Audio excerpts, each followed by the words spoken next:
She didn't even knock. She stood across the street with her phone raised and yelled, "I'm calling 911 right now."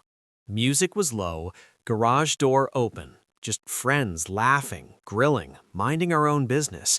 Karen told the dispatcher there was an illegal gathering, said people were drinking and refusing HOA orders. She pointed at me like I was already guilty. When the sirens came, she smiled. 2 patrol cars rolled in fast. Karen rushed toward them, talking over herself, saying the party was dangerous, saying I was hostile. The officer walked past her and looked into the garage. He paused, really looked. Jackets on chairs, calm faces. A few people stood up slowly, hands visible, not nervous at all. One guy near the table nodded and said, "Evening, officer." The officer's eyes dropped for half a second, then came back up. That's when Karen realized something felt off. The officer stepped inside the garage, not rushed, just careful. Karen followed right behind him, still talking, still pointing, saying we were breaking rules. One of my friends reached for his jacket, slow and calm, and the officer's posture changed for a split second. Then he saw it. A badge clipped to a belt, another badge on a chair, then another. The room stayed quiet, like everyone was waiting for a signal that never came. The officer cleared his throat and asked, "Everyone here law enforcement?" A few of them nodded. No smiles, no jokes, just honest faces. Karen laughed nervously and said, "That doesn't matter, this is HOA business." The officer looked at her, then back at us, then down at the badges again. He stepped outside and called it in. His voice dropped. His tone changed. Karen's smile faded. She finally understood. She hadn't just called the cops. More patrol cars showed up, but this time there were no lights, no noise. Just officers stepping out, calm and respectful. They didn't rush the garage. They spoke quietly with the people inside, shook a few hands, asked normal questions. Karen stood off to the side, arms crossed, trying to look confident while her eyes kept darting around. One of the officers finally turned to her and asked why she called 911. She repeated the same story, louder now, saying the party was illegal, saying we refused HOA rules. The officer listened, then asked a simple question. "Did you see any crime?" She opened her mouth, then stopped. That pause said everything. The officer nodded slowly and wrote something down. Karen started talking again, faster this time, saying noise laws, safety issues, saying she felt threatened. One of the off-duty officers stepped forward and said calmly, "We've been sitting here for 2 hours. No fights, no noise, no problems." The patrol officer looked back at Karen and asked if she wanted to add anything else. She looked around, hoping someone would agree with her. No one did. Another officer explained, plain and clear, what happens when someone calls 911 without a real emergency. Karen's face went pale. Her voice dropped. She tried to say she was just doing her duty, but the words didn't land anymore. The garage stayed open, the grills stayed hot, the party never stopped. When the patrol cars finally left, they didn't look at us again. They looked at her. Karen stood there alone, phone still in her hand, realizing she just exposed herself to the one group of people who know the law better than anyone. She thought she was shutting us down. Instead, she shut herself up in front of everyone. The street went quiet after that. No sirens, no shouting, just Karen standing there while the rest of us went back inside the garage like nothing had happened. Someone turned the music back on, low and steady. A few laughs broke out. One of the off-duty officers shook his head and said, "She really picked the wrong house." The next morning, the HOA group chat exploded. Karen's name was everywhere, then suddenly gone. Someone said she'd been warned for abusing emergency services. Someone else said the board told her to stop handling issues personally. After that, no notices showed up, no cameras pointed at our house, no surprise visits. We still have garage parties, nothing loud, nothing crazy, just friends. And every time I see a patrol car drive by slowly, I remember how fast fake power disappears when it runs into real law and real people. She called 911 thinking she'd shut us down. All she really did was expose herself to the last people you ever want watching you lie. Months later, life returned to normal, or as normal as it gets in that neighborhood. Karen never called 911 again.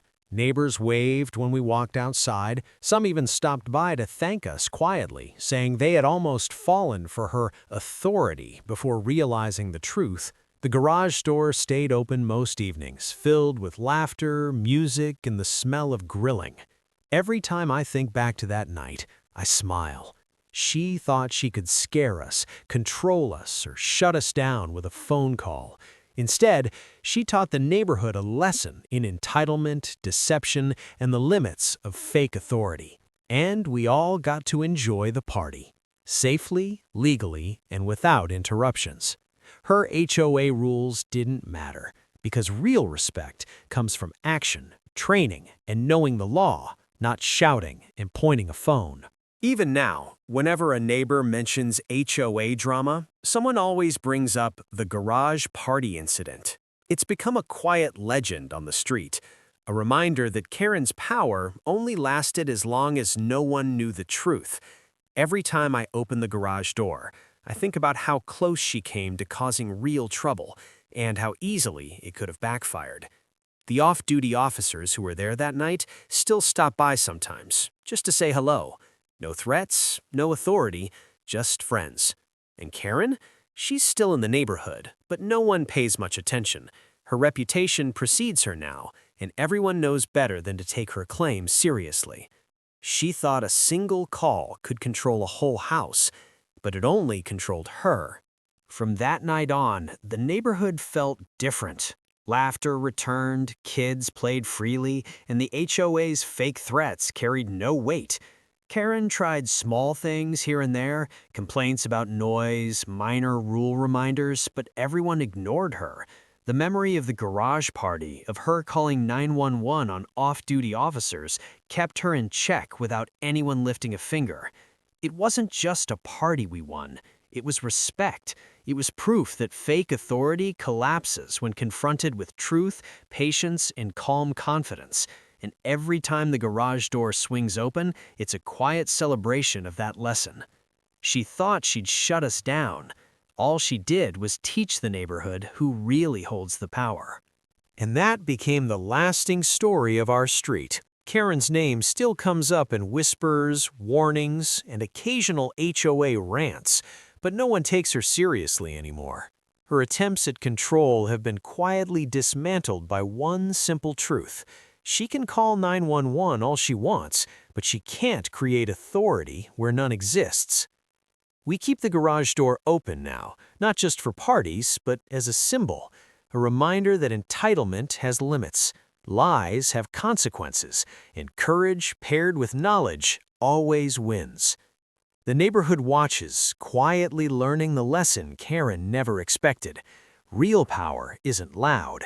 It's steady, prepared, and unshakable. She thought her calls and threats could scare us. Instead, they made her a cautionary tale.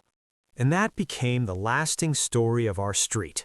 Karen's name still comes up in whispers, warnings, and occasional HOA rants, but no one takes her seriously anymore. Her attempts at control have been quietly dismantled by one simple truth. She can call 911 all she wants, but she can't create authority where none exists. We keep the garage door open now, not just for parties, but as a symbol, a reminder that entitlement has limits, lies have consequences, and courage paired with knowledge always wins. The neighborhood watches, quietly learning the lesson Karen never expected.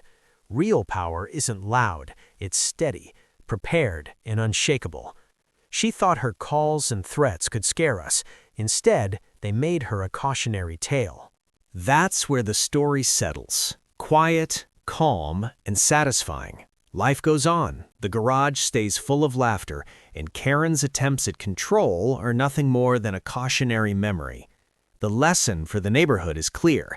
Fake authority only works until it meets real knowledge, real preparation, and people who refuse to be intimidated. No sirens, no threats, just peace. Just respect earned, not demanded, and every time someone new moves in, they hear the tale. The night HOA Karen called 911 on a simple garage party and learned the hard way that the people inside were not to be messed with. Her power ended the moment she exposed herself, and ours, it quietly grew. That truly wraps up the story. The lesson stayed clear for everyone. HOA Karen's attempts to intimidate and control failed completely. The neighborhood learned that false authority collapses when faced with truth, preparation, and calm confidence. The garage parties continue. The laughter returns, and the community enjoys peace. Karen is still there, but her influence is gone. What she thought would scare everyone only revealed her overreach and quietly strengthened those who knew their rights and stood firm. Fake authority fades. Real respect endures.